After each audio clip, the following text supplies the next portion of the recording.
Hello दोस्तों, कैसे हो आप लोग। मेरा नाम है दीपक और मैं स्वागत करता हूँ अपने इस यूट्यूब चैनल सिविल एनालिसिस में, जिसमें हमारी एनसीईआरटी की सीरीज चल रही थी। और यहाँ पे हम लोग क्लास 7th के चैप्टर नंबर 9 की जो है ज्योग्राफी में बात करें। ठीक है, तो चलिए शुरुआत करते हैं अपने चैप्टर नंबर 9 की तरफ। जो हमारा आज का टॉपिक है वो है क्या आपका, life in the temperate grassland. यानी कि टेम्परेट ग्रासलैंड की जो लाइफ है उसमें, उसके बारे में आज आज की क्लास में हमें जो है जानना है। ठीक है, अब एक बात बता दूं, जैसे कि आपको पता है ये आपका अर्थ है। ठीक है, ये हमारा अर्थ है। मान लीजिए ये अर्थ है, तो अर्थ में ये जा रही है इक्वेटर। ये जा रहा है आपका 23.5 north latitude, 23 degree and half south latitude. ठीक है, सदर्न लैटिट्यूड। इसके बाद ये आपका 66.5 डिग्री। ठीक है, और ये आपका 66.5 नॉर्थ और साउथ। ठीक है, ये साउथ में, नॉर्थ में, ये इक्वेटर। तो जैसे कि आपको पता है कि टेम्परेट क्या होता है, देखिए ट्रॉपिकल तो ये एरिया पड़ जाता है। ये एरिया जो है आपका ट्रॉपिकल एरिया पड़ जाता है। ठीक है, इन एरिया में। और कुछ, अगर टेम्परेट की मैं बात करूं तो टेम्परेट इस एरिया में जो है लगभग आ जाता है। इन एरिया में जो है टेम्परेट आता है। लेकिन क्या पूरा ही टेम्परेट आता है? नहीं, एक्चुअली में इतनी एरिया तक जो है, ज्यादा एरिया नहीं, जितनी एरिया तक मतलब टेम्परेट जोन है, ये टेम्परेट जोन होते हैं आपके। ठीक है, 23.5 से लेकर 66.5 तक टेम्परेट जोन होते हैं। और इनमें जो टेम्परेट एरिया की कुछ ग्रासलैंड जो है हम लोग को जानने को मिलेंगे। ठीक है, क्यों होते हैं ऐसी, क्या क्वालिटी होती है यहाँ ग्रासलैंड, क्यों ऐसे होते हैं? तो इतने एरिया तक आप ये मान लीजिए कि 60 डिग्री तक जो है मोस्टली आपको दिख जाते हैं कि टेम्परेट ग्रासलैंड आपको देखने को मिलते हैं। इसके बारे में पूरी मतलब नॉर्थ में भी और आपके साउथ में भी, दोनों तरफ आपको देखने को मिलते हैं। इसके बारे में जानकारी लेते हैं क्यों ये इस तरह से चीजें पाई जाती है। देखिए, जैसे फॉरेस्ट है, फॉरेस्ट को हम क्या करते हैं, just as a forest can be define the place जहां पे बड़े बड़े पेड़ जो है वो मेन टाइप के अगर वेजिटेशन होते हैं, वो हमारा क्या कहलाता है, फॉरेस्ट होता है। जिस तरह से हम फॉरेस्ट को डिफाइन करते हैं, उसी तरह से ग्रासलैंड क्या होता है, ग्रासलैंड का मतलब है छोटे छोटे घास आना। इस तरह के छोटे छोटे जो है घास आना किसी एरिया में, जैसे मान लीजिए ये जमीन एरिया है तो यहाँ पे छोटे छोटे जो है, छोटे हो 2 सेंटीमीटर हो, 3 सेंटीमीटर हो, ये भी घास कहलाते हैं। और जो बड़े बड़े थोड़े से 10 सेंटीमीटर तक की भी हो, ठीक है, एक एक दो दो फीट, तीन तीन चार चार पांच पांच फीट तक भी जो होते हैं वो भी ग्रासलैंड ही आते हैं। बड़े बड़े थोड़े से होते हैं तो ग्रासलैंड ही होते हैं। तो ग्रासलैंड को जो डिफाइन किया जाता है, वो रीजन जहां पे ग्रासेस जो है वो क्या करती है, डोमिनेट करती है। ठीक है, लाइक है प्लांट लाइफ। जिस तरह से प्लांट एक लाइफ जो है रहती है, प्लांट की लाइफ जिस तरह से डोमिनेट करती है, फिर वो जाके बड़े हो के पेड़ बनता है। ठीक है, तो हम लोग ये कह सकते हैं कि छोटे प्लांट के आकार में जो है हमारा ग्रासेस जो है एग्जिस्ट करता है। ठीक है, प्लांट लाइफ की तरह। अगर ग्रासलैंड की बात करें तो almost grassland makeup almost A quarter of total land surface. यानी कि टोटल लैंड सरफेस अगर इतना हिस्सा हुआ, चार टाइप के हमने कर दिए, तो उसमें से जो ऑलमोस्ट क्या कहता है, एक क्वार्टर जो होता है वो क्या है, इतना हिस्सा, एक चौथाई, यानी कि 1/4 जो हिस्सा है हमारे अर्थ के सरफेस का, उसका 1/4 जो है टोटल ग्रासलैंड, अगर हम लोग कहें सरफेस पे ग्रासलैंड है। ठीक है, इस तरह के जो प्लांट्स हमें दिखते हैं, the types of the plant that grow, इस तरह के जो प्लांट उगते हैं वो डायरेक्टली किस पे डिपेंड होते हैं, क्लाइमेट पे और उनकी मिट्टी पे। भैया डिपेंड होने की अगर बात करें तो डिपेंड किस चीज पे होंगे भैया, सबसे पहले तो क्लाइमेट, और दूसरी आपकी सॉइल पे, कैसी मिट्टी मिल रही है और कैसा क्लाइमेट मिल रहा है उस पर ये डिपेंड रहते हैं। ठीक है, हमने पीछे भी देखे थे। और इसके बाद अगर देखा जाए, क्लाइमेट अगर देखा जाए, सबसे इंपॉर्टेंट रोल जो है कहीं ना कहीं क्लाइमेट निभाता है, जो कि एक ग्रासलैंड को फॉर्मेशन करता है। इसलिए हम कह सकते हैं, जो बेसिक हम डिवाइड करते हैं, जनरल यूज जो हम लोग बेसिक डिवाइड करते हैं वर्ल्ड की ग्रासलैंड को, उसको दो भागों में डिवाइड करते हैं। कौन कौन सी भाग में? एक तो टेम्परेट ग्रासलैंड, ठीक है, टेम्परेट रीजन। और दूसरी हमारी कौन सी रीजन है, ट्रॉपिकल रीजन, ट्रॉपिकल रीजन।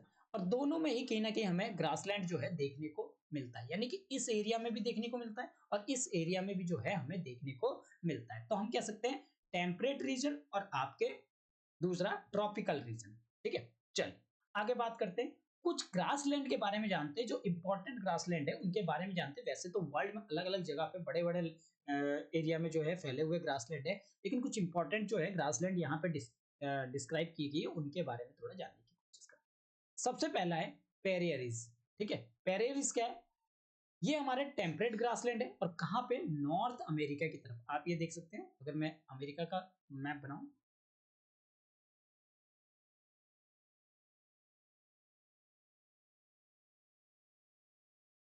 तो नॉर्थ अमेरिका में ये एरिया जो हो गया, कनाडा हो गया। ठीक है, ये अमेरिका का एरिया हो गया, ये आपका नॉर्थ, ये कनाडा हो गया, और कनाडा के साथ ये नीचे हो गया आपका अमेरिका। ठीक है, तो यहाँ पे अगर मैं पेरिस की बात करूँ तो ये इतने एरिया में जो है यानी कि ग्रासलैंड जो है कनाडा प्लस अमेरिका को, दोनों को ही ये कवर करता है। ठीक है, तो यहाँ पे अगर बात की जाए टेम्परेट ग्रासलैंड की, तो नॉर्थ अमेरिका की है जिसको हम पेरिस कहते हैं।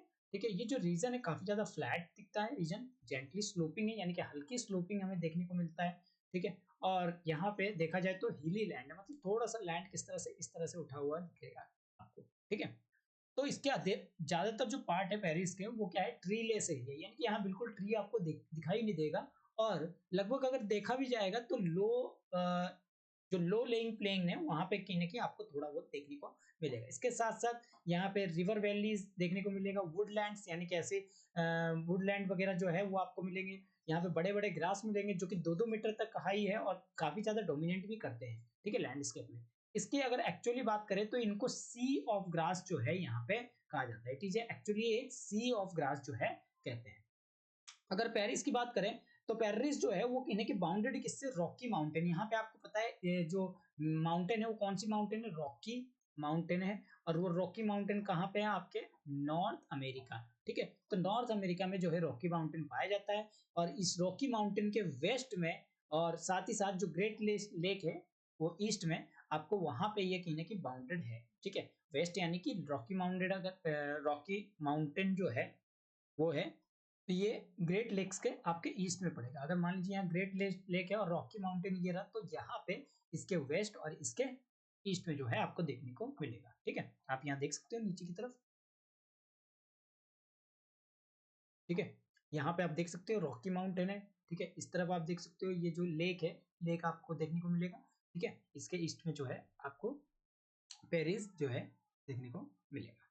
ठीक है, इसके साथ पेरिस जो है वो कवर करता है यूनाइटेड स्टेट अमेरिका को, और कुछ पार्ट जो है कनाडा को भी कवर करता है, यानी कि दोनों देश को यहाँ पे कंप्लीट करता है। ठीक है, अगर यूएसए में देखा जाए जो एरिया है वो कहीं ना कहीं ड्रेन करती है आपकी यूएसए में, जो ये एरिया जो बाहर निकलता है वो इसके आसपास में मिसिसिपी रिवर है। ठीक है, जो कि ट्रिब्यूटरीज है, और साथ ही कैनेडियन पेरिस जो है वो ड्रेन्ड होती है किससे? आपके सस्कचुएन रिवर से। ठीक है, सस्कचुएन रिवर ट्रिब्यूटरीज है जो इसके, आप इसमें मैप में देख सकते हैं, मैप में आपको देखने को मिल जाएगा। ठीक है, चलिए आगे बात करते हैं। चलिए देखिए, ग्रासलैंड और पेरिस जो है वो क्या है? अमेरिकन, जिनको जो अमेरिकन नेटिव्स है उनका कहीं ना कहीं घर कहलाता था। ठीक है, जिनको हम लोग क्या कहते थे? रेड इंडियंस भी कहते थे। अगर देखा जाए ये एक्चुअली यही के हैबिटेंट ही कहलाते, मतलब यहीं पे ही पुराने जमाने से यहीं पे ही रह रहे हैं। जो पेरिस है वो कहीं ना कहीं दूसरे ट्राइब्स के भी घर है, जैसे अपाचे हो गया, क्रो हो गया, क्रीज हो गया, पॉनी हो गया, ये कहीं ना कहीं कुछ ट्राइब्स लोग हैं। ठीक है, और ये यहाँ पे पेरिस जो है इनका घर जो है कहलाता है। ठीक है, कहलाता है। इसके बाद हम बात करते हैं क्लाइमेट की। देखिए, इसकी अगर लोकेशन की बात करें तो हार्ट ऑफ द कॉन्टिनेंट है, जहां पे क्लाइमेट जो है इस कॉन्टिनेंट टाइप की बहुत ही ज्यादा एक्सट्रीम टेम्परेचर यहाँ देखने को मिलते हैं। जो समर है वो वार्म होती है, जिसका टेम्परेचर लगभग 20 डिग्री होती है, और विंटर की अगर बात करें तो -20 डिग्री तक जो है यहाँ पे टेम्परेचर चली जाती है। ठीक है, जो कि विनीपेग में सबसे ज्यादा जो है रिकॉर्ड हुई है कनाडा की तरफ। ठीक है, और विंटर में देखा जाए तो यहाँ पे जब आपके विंटर के टाइम पे जो कनाडा के एरिया देखोगे तो वहां पे आपको एक थिक ब्लैंकेट स्नो जो है कवर देखने को मिलेगा। और एनुअल रेनफॉल की बात की जाए तो यहाँ मॉडरेट है, कोई ज्यादा इतना भी ज्यादा नहीं है, और आइडियल कहीं ना कहीं जो ये रेनफॉल है वो ग्रास के लिए, ग्रोथ के लिए अच्छी मानी जाती है। और यहाँ पे कहीं ना कहीं नॉर्थ साउथ बैरियर ना होने की वजह से यहाँ पे एक लोकल विंड चलती है जिसको हम चिनोकू भी कहते हैं। और चिनोको का अगर बात की जाए तो ये एक हॉट विंड है जो ब्लो कहाँ करती है, विंटर में ब्लो करती है। ठीक है, कैसी विंड है, ध्यान रखना, चिनोको कैसी विंड है, हॉट विंड है। ठीक है, कैसी विंड है, हॉट विंड है, जो किस तरफ किस टाइम पे ब्लो करती है, विंटर के टाइम पे। क्योंकि यहाँ पे अगर देखा जाए जो टेम्परेचर है वो कहीं ना कहीं धीरे धीरे रेज करता है। कब, अगर छोटे टाइम के लिए, शॉर्ट टाइम के लिए अगर टेम्परेचर कहीं एकदम से बढ़ जाता है तो इसके वजह से जो टेम्परेचर है वो कहीं ना कहीं मेल्ट करता है किसको, स्नो को। और यहाँ पे कहीं ना कहीं जो पैस्चर लैंड है वो भी अवेलेबल हो जाता है एनिमल्स के लिए। ठीक है, इसी चीज को हम लोग हॉट विंड कहते हैं। हॉट विंड की वजह से जो है आपकी शॉर्ट टाइम के लिए क्या हो जाता है, टेम्परेचर इंक्रीज हो जाता है। और यहाँ पे टेम्परेचर इंक्रीज होने से जो स्नो है वो कहीं ना कहीं मेल्टिंग होते हैं और उसके साथ साथ जो एनिमल है वो कहीं ना कहीं ग्रेजिंग करना स्टार्ट करते हैं। आगे बात करते हैं, यहाँ फ्लोरा और फोना की बात करते हैं। अगर पेरिस की बात करें तो यहाँ प्रैक्टिकली ट्री लेस है, यानी कि यहाँ पेड़ पौधे तो है नहीं। जहाँ पे वाटर जो है अवेलेबल है किसके लिए, जैसे कि विलोज वगैरह के लिए, एल्डर्स वगैरह के लिए, या पॉपुलरली ग्रो वगैरह के लिए, यहाँ पे ऐसे ऐसे जो पेड़ पौधे जो है मतलब ट्रीज वगैरह जो है पाए जाते हैं। ठीक है, जहाँ पे अगर रेसिव रेनफॉल की बात करें तो ओवर 50 सेंटीमीटर से थोड़ा ऊपर जो है बरसात अच्छी खासी हो भी जाती है, जो कि फार्मिंग के लिए अच्छी भी मानी जाती है। और यहाँ की जो सॉइल है वो भी फर्टाइल है। ठीक है, इसके बाद अगर देखा जाए यहाँ पे सबसे ज्यादा अगर मेजर क्रॉप्स की बात की जाए, जो क्रॉप्स उगाए जाते हैं जैसे कि मेज हो गए या दूसरे क्रॉप्स वगैरह, जैसे कि आपके पटेटोज हो गया, सोयाबीन हो गया, कॉटन हो गया, अल्फा अल्फा हो गया, ये सारी चीजें कहीं ना कहीं उगाई जाती है क्रॉप्स के रूप में। ठीक है, जहां एरिया की अगर बात की जाए, जहां पे रेनफॉल जो है वो कमी होती है यानी कि अनरिलायबल है, तो यहाँ पे ग्रास क्या होते हैं, बहुत छोटे होते हैं या थोड़े थोड़े दूर दूर पे स्पार्सली फैले होते हैं, यहाँ इतनी इतनी दूर पे गैप होते हैं।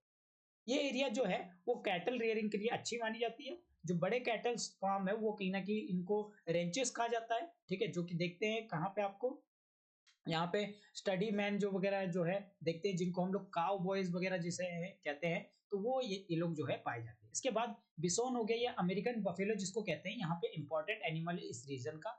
और ये लगभग अगर देखा जाए अभी तक अगर एक्सटिंक्ट की कगार पे है, लेकिन इसकी वजह से भाई जो इनडिस्क्रिमिनेशन हंटिंग होती है, मतलब हम लगातार हंटिंग वगैरह करते रहते हैं, उसके वजह से ये एक्सटिंक्ट जो है होते जा रहे हैं। ठीक है, अब इनको प्रोटेक्टेड स्पीसीज के रूप में भी दर्जा जो है मिला हुआ है। ठीक है, अगर दूसरे एनिमल की हम बात करें जैसे कि आपके रैबिट्स, कोयोटीज, गोफर्स, पैरेरिस डॉग, ये सब कहीं ना कहीं यहाँ पे पाए जाते हैं। ठीक है, अब लोगों के जीवन की बात करते हैं। यहाँ पे जो लोग होते हैं इस रीजन में बहुत ही ज्यादा हार्ड वर्किंग होते हैं और ये कहीं ना कहीं सक्सेसफुली कहीं ना कहीं बहुत सारी टेक्नोलॉजी का यूज करते हैं। तो इस वजह से ये जो है क्योंकि यहाँ पे नेचुरल रिसोर्सेज ज्यादा है, तो ये टेक्नोलॉजी का ज्यादा यूज करके अपने आप को ज्यादा जो है काम में बिजी रखते हैं। अगर देखा जाए यहाँ पे दो इंपॉर्टेंट डेवलपमेंट इस कंट्री में, कंट्रीज की अगर बात की जाए, दो इंपॉर्टेंट डेवलप्ड कंट्रीज है वर्ल्ड की, जैसे कि यूएसए और कनाडा, और दोनों ही इस रीजन में कहीं ना कहीं डोमिनेंट है। और वहां पे अगर देखा जाए साइंटिफिक मेथड जो कि कल्टीवेशन के लिए यूज की जाती है, यहाँ पे ट्रैक्टर, हार्वेस्टर,